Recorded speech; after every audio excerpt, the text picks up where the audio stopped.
News ఏపీని మోంతా తుపాను భయపెడుతుంది. బంగాళాఖాతంలో ఏర్పడిన మోంతా తుపాను తీవ్ర వేగంతో ఏపీ వైపు దూసుకొస్తుంది. గడిచిన 6 గంటల్లో 17 కిలోమీటర్ల వేగంతో మోంతా తుపాను కదిలింది. ప్రస్తుతానికి చెన్నైకి 440 కిలోమీటర్లు, విశాఖపట్నానికి 530 కిలోమీటర్లు, కాకినాడకు 490 కిలోమీటర్ల దూరంలో తుపాను కేంద్రీకృతమై ఉంది.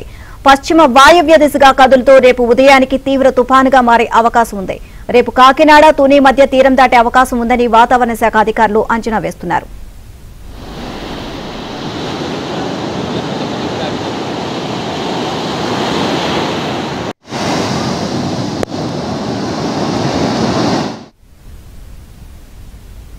మోంతా తుపానుకు సంబంధించి మరిన్ని అప్డేట్స్ నెల్లూరు నుంచి కరెస్పాండెంట్ మహేష్ అడిగి తెలుసుకుందాం. మహేష్, మోంతా తుపాను ప్రభావం అక్కడ ఏ విధంగా ఉంది?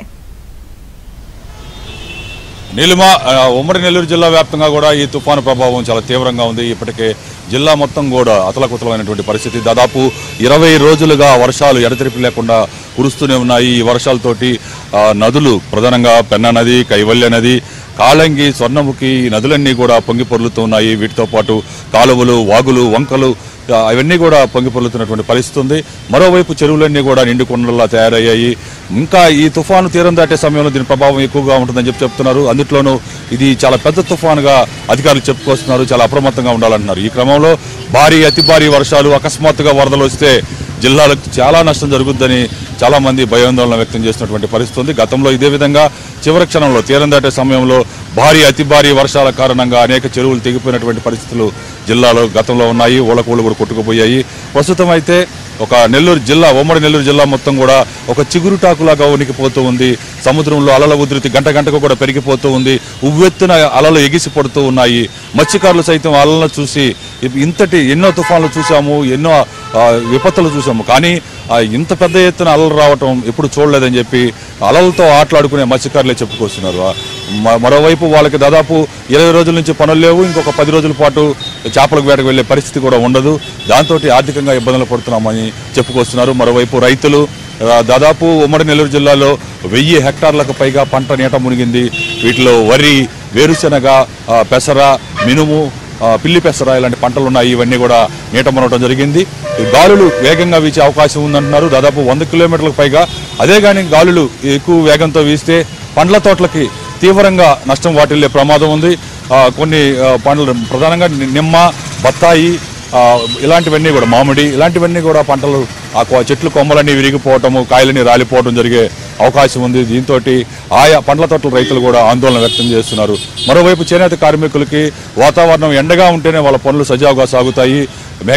ఆకాశం మేఘామృతం అయినా కూడా వాళ్ళ పనులు సాగవు, పోగు అంటదు, ఆ పోగులు సరిగా రావు. అందువల్ల వాళ్ళ పనులన్నీ కూడా ఆగిపోయాయి. చాలా చోట్ల మగ్గాల గుంటల్లోకి ఈ వర్షపు నీరంతా కూడా చేరింది. వాళ్ళు కూడా చాలా ఇబ్బంది పడుతున్నారు. ఇలా ప్రతి వర్గం ప్రజలు కూడా ఈ వర్షాల కారణంగా తీవ్ర ఇబ్బందులు ఎదుర్కొంటున్నారు. మరోవైపు అధికారులందరూ కూడా అప్రమత్తమయ్యారు. ప్రత్యేక అధికారిగా ఐఏఎస్ అధికారి యువరాజుని ప్రభుత్వం నియమించింది. ఆయనతో పాటు కలెక్టర్ హిమాంశు శుక్లా, ఎస్పీ వేజెండ్ల, అజిత వేజెండ్ల వీళ్ళంతా కూడా ఎప్పటికప్పుడు అధికారులను అప్రమత్తం చేస్తున్నారు.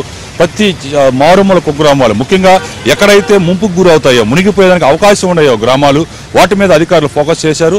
ఈ జిల్లాలో, ఉమ్మడి నెల్లూరు జిల్లాలో తీరం వెంబడి గ్రామాలు కొన్ని ఉన్న మత్స్యకారుల గ్రామాలు కొన్ని ప్రమాదకరమైనటువంటి పరిస్థితులు ఉంటాయి. అలాగే ప్రధానంగా చూస్తే అక్కడ ఒకవైపు సముద్రం, మరోవైపు బకింగ్హామ్ కెనాల్, ఈ రెండింటి మధ్య ఉండే గ్రామాలు కొంత ఇబ్బందికరం.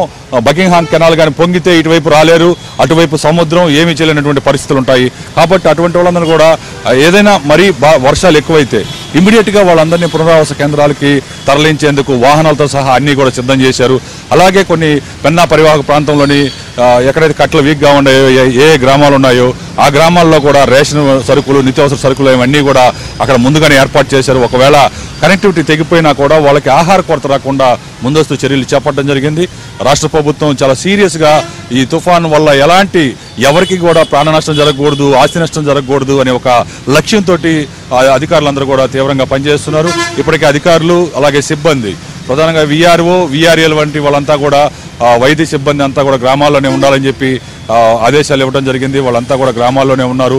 మరోవైపు పోలీసులు ఎక్కడికక్కడ బీచ్లు, కొన్ని సమస్యాత్మకమైనటువంటి గ్రామాలు, ఏదైతే ఇబ్బందికరమైనటువంటి పరిస్థితులు ఉన్నాయో అక్కడంతా కూడా పోలీసులు కూడా గట్టి పహారా కాస్తున్నారు. కొన్ని వాగులు వంకలు పొంగి పొర్లుతున్నాయి. ఆ వాగులు కాడ కొన్ని బ్రిడ్జెస్ మీద నీళ్లు పారడం వల్ల గ్రామాలకు రాకపోకలు నిలిచిపోయాయి.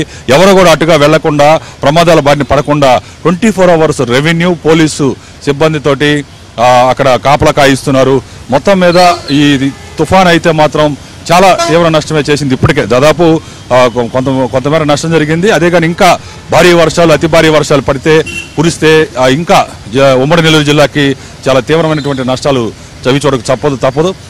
సోమశిల డ్యాములో దాని కెపాసిటీ వచ్చి 78 టీఎంసీలు, ఇప్పటికే 70 టీఎంసీలు నీటిని నిల్వ చేశారు.